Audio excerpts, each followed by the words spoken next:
આજની ધર્મકથા. પ્રણામ. આખું પાટણ અને યાવત આખું ગુજરાત એક વ્યક્તિનું મુખ ખુલે અને એમાંથી જે શબ્દો નીકળે એના તરફ મીટ માંડીને બેઠો છે. કાકલ કાયસ્થ પંડિત છે, 18 સંસ્કૃત વ્યાકરણના જાણકાર છે અને આવેલી પરિસ્થિતિની અંદરમાં જો કોઈ શ્રેષ્ઠ નિર્ણય કરી શકે એમ છે તો એ સ્વયં છે. અરે એટલે સિદ્ધરાજ જયસિંહ તો બરાબર, પણ જ્યુરીના દરેકે દરેક સભ્યો એ બધાએ હવે છેલ્લો નિર્ણય એમના આધાર પર મૂક્યો. લિખિતવાદની અંદરમાં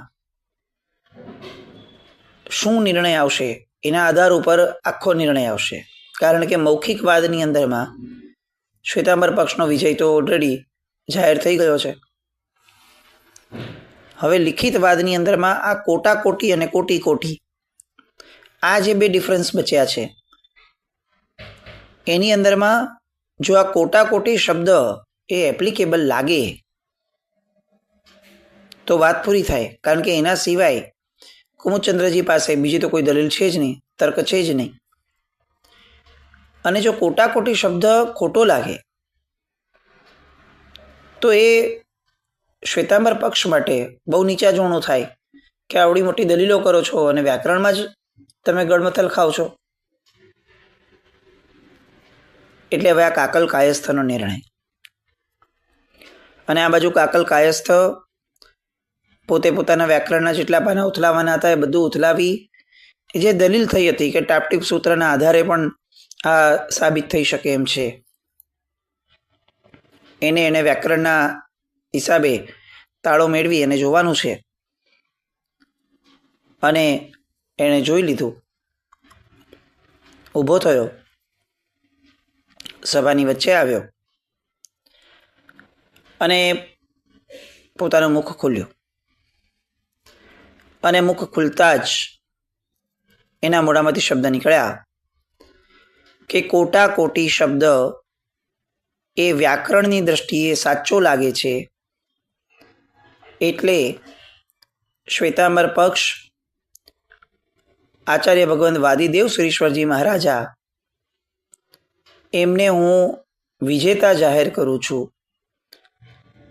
જેમ મૌખિકવાદની અંદરમાં શ્વેતાંબર પક્ષ એ વિજેતા હતો, એમ હવે લિખિતવાદની અંદરમાં અને કુલ મળીને આ વાદમાં શ્વેતાંબર પક્ષનો વિજય અમે સૌ નિર્ણાયકો જાહેર કરીએ છીએ.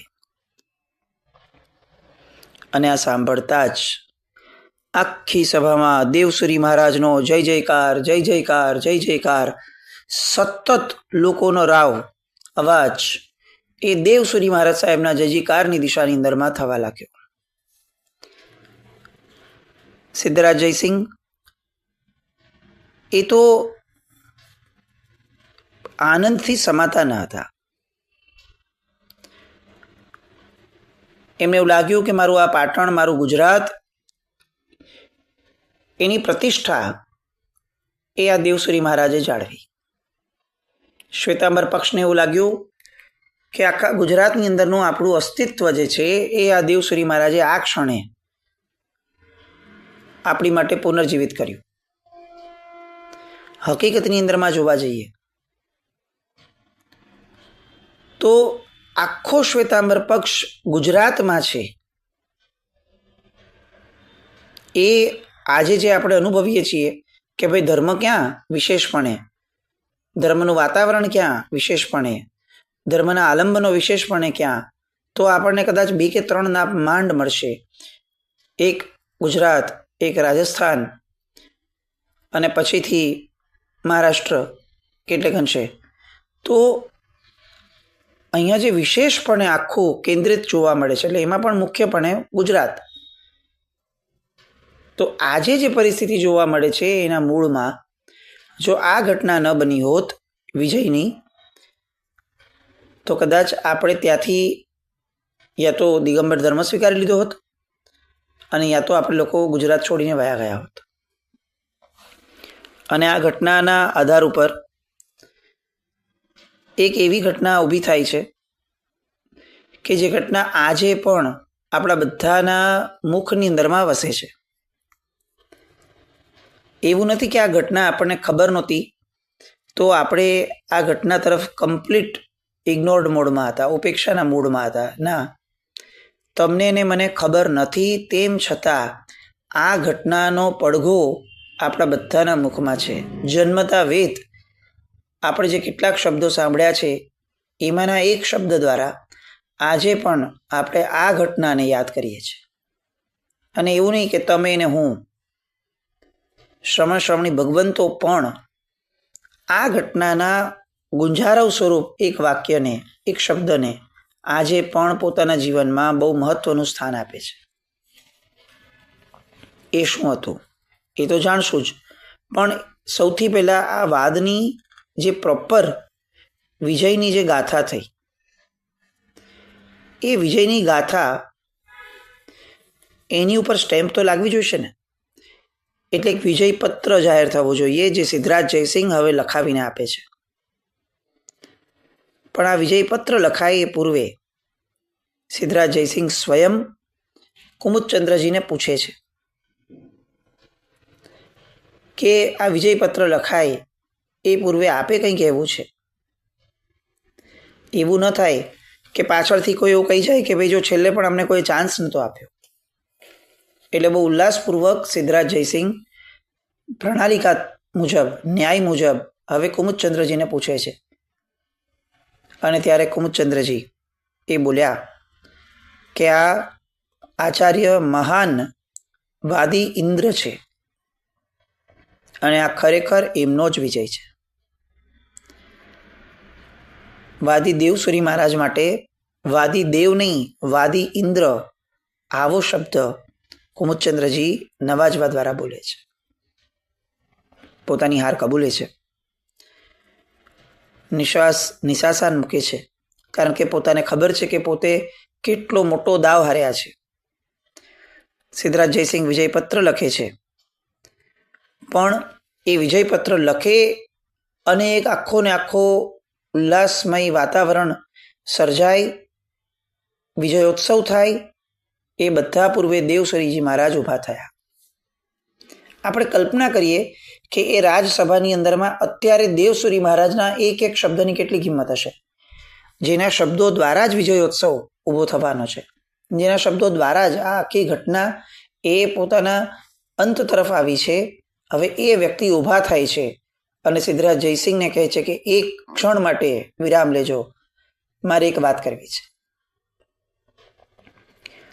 ઉત્સાહ, ઉલ્લાસ, આનંદ, જલ્લોષ આ બધું જ અકબંધ રાખી અને હવે આખી સભા દેવસુરી મહારાજ સાહેબ શું કહેવા માંગે છે એ સાંભળવા તત્પર છે.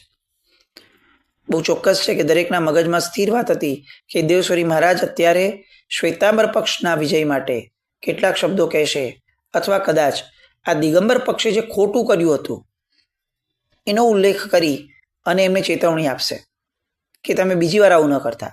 આવું જ થાય ને. દેવસુરી મહારાજની જગ્યાએ આપણે હોત તો અત્યારે શું કરત? જ્યારે આપણો વિજય થાય ત્યારે આપણા હાથમાં બાજી આવે અને એવા સમયે આપણું ચિત્ત હંમેશા આપણને આ બેમાંથી એક વિકલ્પમાં લઈ જાય. યા તો આપણે કેવી રીતે જીત્યા, સત્યનો વિજય થયો અને પોતાની પક્ષની વડાઈ, આવું જ કરીએ. અને યા તો સામાને આખા જગતની સામે આપણે ઉતારી પાડીએ કે જોયું, બીજી વાર ધ્યાન રાખજો, આ તમે ખોટું કર્યું એટલે અમારે આ કરવું પડ્યું, અમને તો કોઈ નહોતું, પણ તમે કેટલા ખોટા હતા એ અત્યારે જગતના ચોગાનની વચ્ચે સાબિત થયું. આ બેમાંથી કોઈ પણ એક વાત આપણા દ્વારા આવે અને સહેજે આવે, પણ આ સહેજે જે થાય ને લૌકિક વ્યક્તિઓથી આપણા જેવા, એના કરતાં મુઠ્ઠી ઉચેરા માણસ હતા, લોકોત્તર પુરુષ હતા.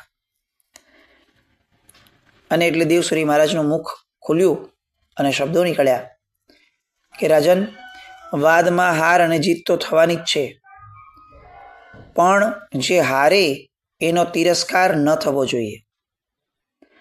આ રાજ્યની જવાબદારી છે, આ આપની જવાબદારી છે કે કુમુદચંદ્રજી અથવા આખા રાજ્યના એક પણ દિગંબર વ્યક્તિ સાથે કોઈ હેરાનગતિ ન થવી જોઈએ. એમની વિદાય થશે એ પણ એ વિદાય પ્રેમથી થવી જોઈએ અને રાજ્યની સુરક્ષાપૂર્વક થવી જોઈએ. આ શરત છે. આપણને ખરેખર એવું લાગે. અને એ સમયે તો આવો શબ્દ, જ્યારે વિજયનો ઉલ્લાસ છે, ઉન્માદ આવવો જોઈએ, એવા સમયે આવો શબ્દ કે સામા પક્ષને પૂરેપૂરી સુરક્ષા સાથે અને માન સાથે વિદાય આપવી જોઈએ, એની જોખમદારી ને જવાબદારી સિદ્ધરાજ જયસિંહ આપની છે. પોતાના વિજય માટે એક શબ્દ ન નીકળ્યો. સત્યનો વિજય થયો આવું બોલવા માટે પણ પોતે પ્રેરાયા હોવા જોઈએ હતા. કંઈ ન બોલ્યા. અને શબ્દ શું બોલ્યા કે એમનું માન જળવાવું જોઈએ. કુમુદચંદ્રજી માટે ઘણા બધા હાસ્યાસ્પદ વિધાનો એ સમયે સભામાંથી નીકળત, સભાની બહાર જતા જતાય નીકળત. લોકો ઉન્માદની અંદરમાં શું ન બોલ્યા હોત એ પ્રશ્ન હતો. અને આ આખી મનસ્થિતિ લોકોની એ દેવસુરી મહારાજ બહુ વ્યવસ્થિત રીતે સમજતા હતા. અને એટલે એમણે ઉદારતાપૂર્વક સૌથી પહેલી શરત મૂકી કે વિજય પત્ર લખાય, વિજયોત્સવ નીકળે, સરઘસ નીકળે, એ પૂર્વે મારી આ શરતને રાજન આપે ધ્યાન રાખવી પડશે. અને અત્યારે તો સિદ્ધરાજ જયસિંહ સાહેબ જે કે માનવા તૈયાર છે. અને એ સમયે સિદ્ધરાજ જયસિંહના મનની અંદરમાં દેવસુરી મહારાજ સાહેબ માટે જે અહોભાવ થયો ને, એ અલૌકિક કક્ષાનો થયો. અને ફક્ત સિદ્ધરાજ જયસિંહના મનમાં નહીં, આખું ગુજરાત, આખું પાટણ રાજ્યસભામાં રહેલા એક એક સભ્યો, અરે શ્વેતાંબર પક્ષ જવા દો, દિગંબર પક્ષના વ્યક્તિઓને પણ આંખની અંદરમાં પાણી આવે ને એવી સંવેદના પ્રગટી હશે. હારનારાનો વિચાર કરનારો માણસ એ ખરા અર્થમાં જીતેલો છે. હાર અને જીત એ તો થઈ રાખશે, પણ કોઈનું માન હણાવવું ન જોઈએ. આવું વાક્ય વર્ધમાન સ્વામી ભગવાનને, જેમણે આખા ને આખા સમૂળગા પોતાના આત્માની અંદરમાં વસાવી દીધા હોય ને, એ વ્યક્તિ જ બોલી શકે. જે ખરેખર મહાવીર હોય, વીર હોય, એ જ આ ઉદારતા કેળવી શકે છે. આપણા જેવાઓ તો ફક્ત સામા વ્યક્તિને ક્યાં ઉતારી પાડવો, કેટલો ઉતારી પાડવો, અરે કેટલા સમય સુધી ઉતારી પાડવી રાખવો, એમાંથી ઊંચા નહીં આવે. વર્ષોના વર્ષો પછી પણ આપણા મોઢામાં આ પ્રસંગ આવે ને ત્યારે હંમેશા એવું લાગે કે જોયું અમારી જીત થયેલી, એ લોકો હારી ગયેલા.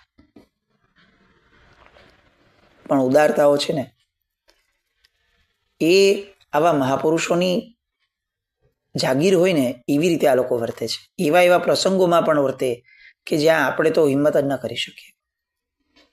સિદ્ધરાજ જયસિંહે વાતને સ્વીકારી અને ત્યાં એક ચમત્કાર થયો.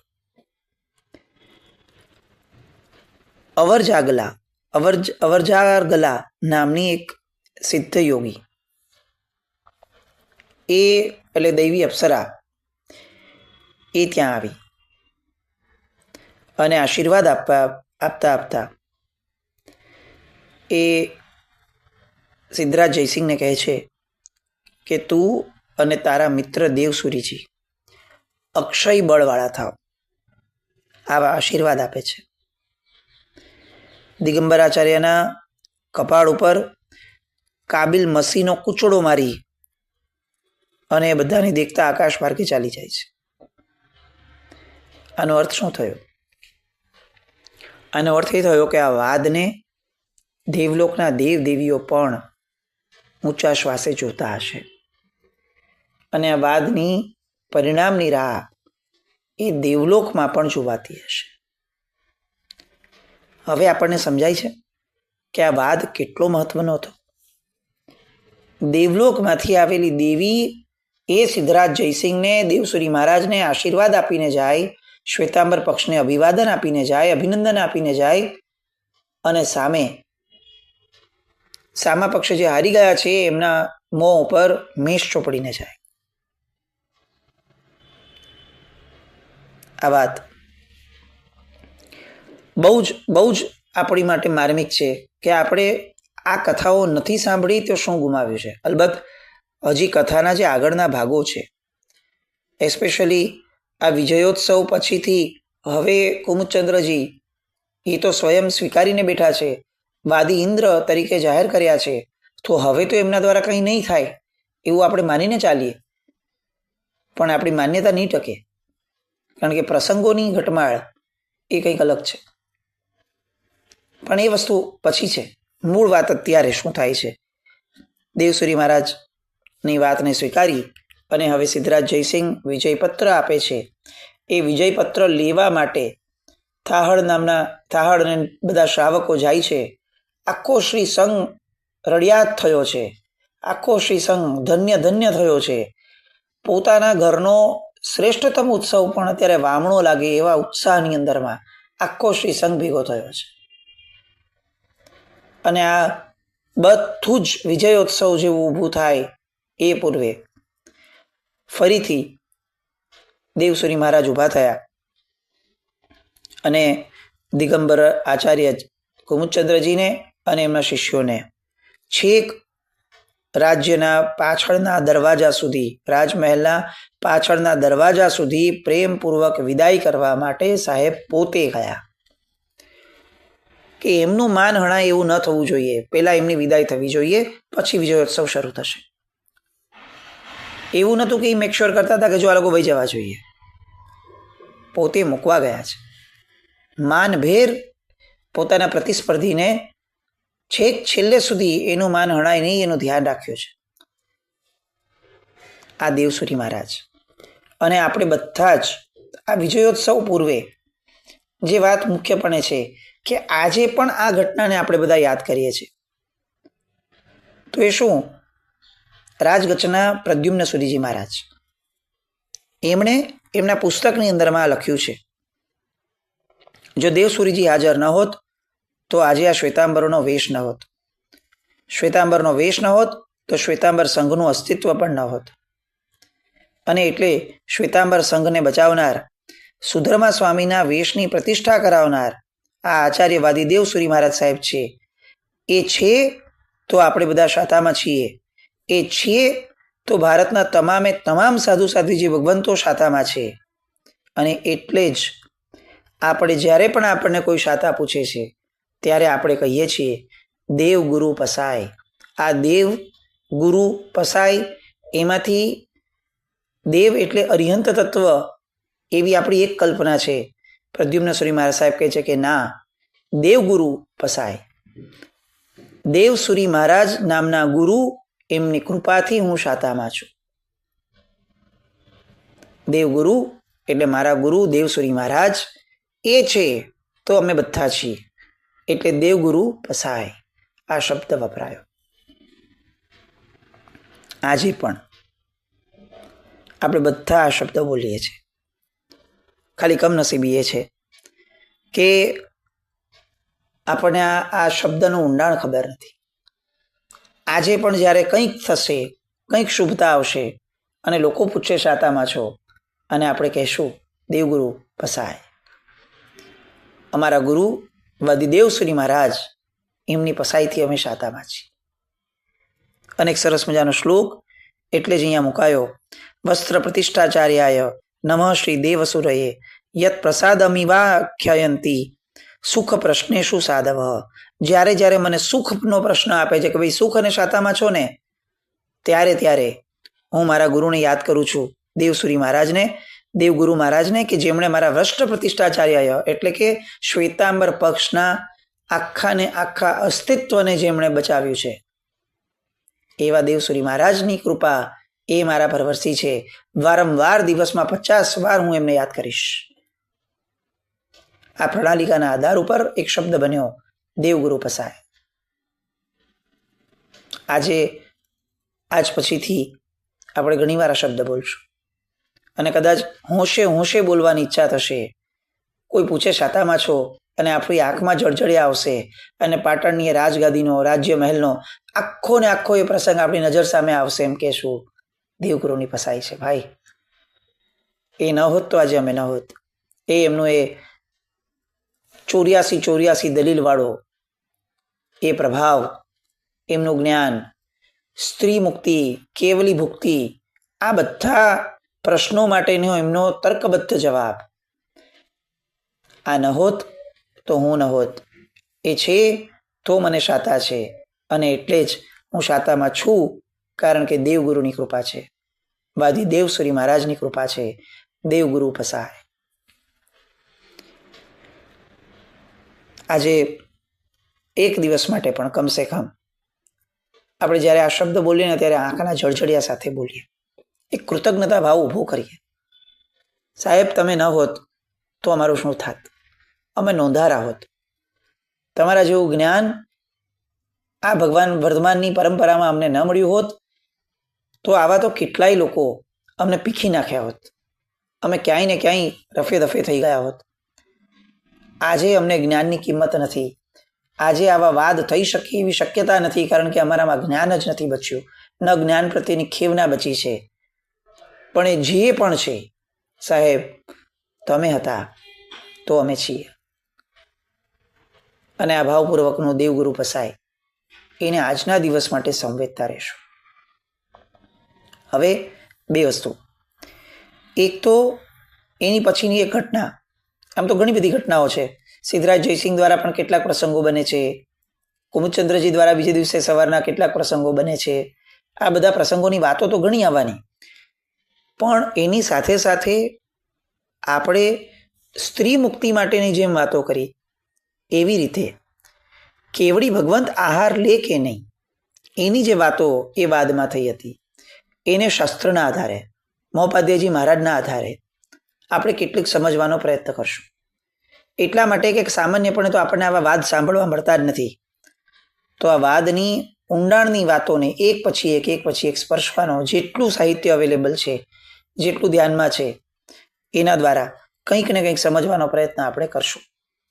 પણ આ વાદ અમર રહે આપણા સૌના હૃદયમાં, એ ભાવપૂર્વક દેવગુરુ પસાય આ શબ્દ બોલતા બોલતા સાહેબને સ્મરણાંજલિ આપણે આપશું. જીના આજ્ઞા કંઈ પણ બોલાય તો મિચ્છામિ દુક્કડમ. જય નમ જયતિ શાસન.